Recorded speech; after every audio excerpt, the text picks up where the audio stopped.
I opened up the file called Hiring New Employees 3-6, and I went ahead and saved it and named it with my name, and New Employee Adding Resources 3-6. So for this assignment, we are going to assign some resources to some tasks.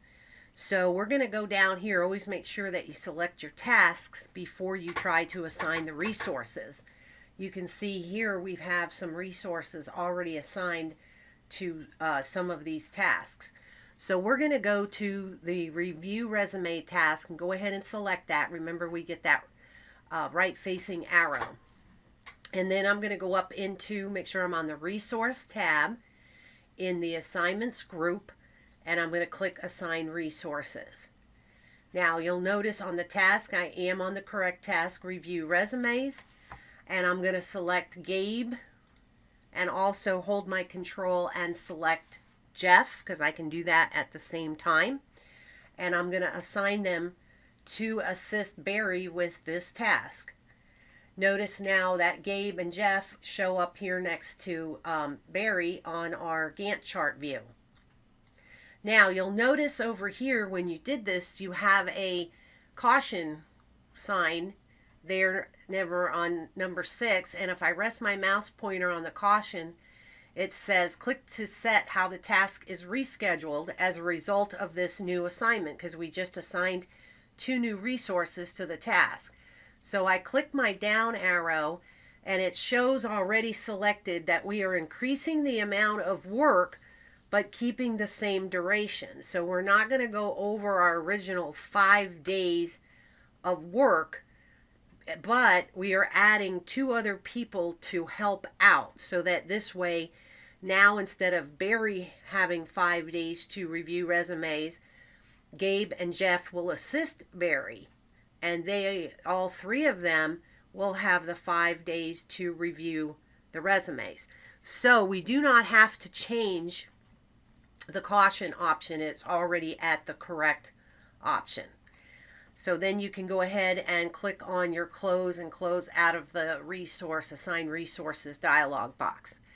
Now we're going to go to the next task, which is conducting interviews, and I'm going to get that right facing arrow and select the conduct interviews. I'm going to click on assign resources, and we are going to add Gabe to the conduct interviews task as well. So we're going to click on Gabe and we're going to assign him. Note and watch how Gabe will be showing up here next to Amy, because he's going to be helping Amy Rusko with that task now. Okay, and let me pull the little box down. Okay, and you'll see we have our little caution sign, and I'm going to click the down arrow next to the caution sign if I can get my mouse pointer right there on that. It's a little bit tricky because you keep getting the dialog box showing up there about auto schedule task.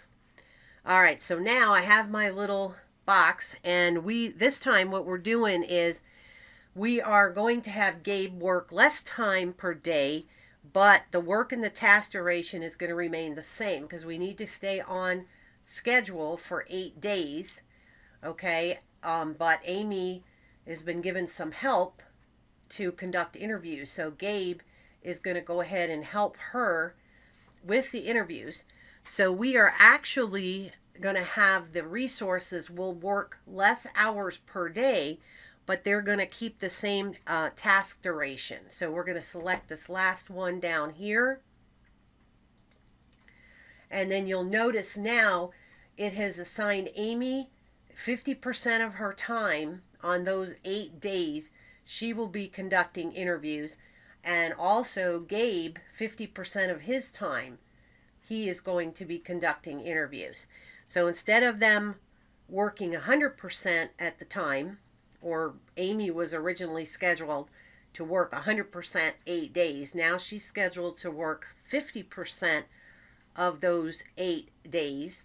The task date is still starting 11/26 and finishing 12/5. So there is no change in the duration of that task. It's just that Gabe has been assigned to help Amy out, and then her workload has been reduced 50%, and Gabe's workload has been increased to 50% for those 8 days as far as conducting the interviews. Then you can go ahead and close out of that box and select Save.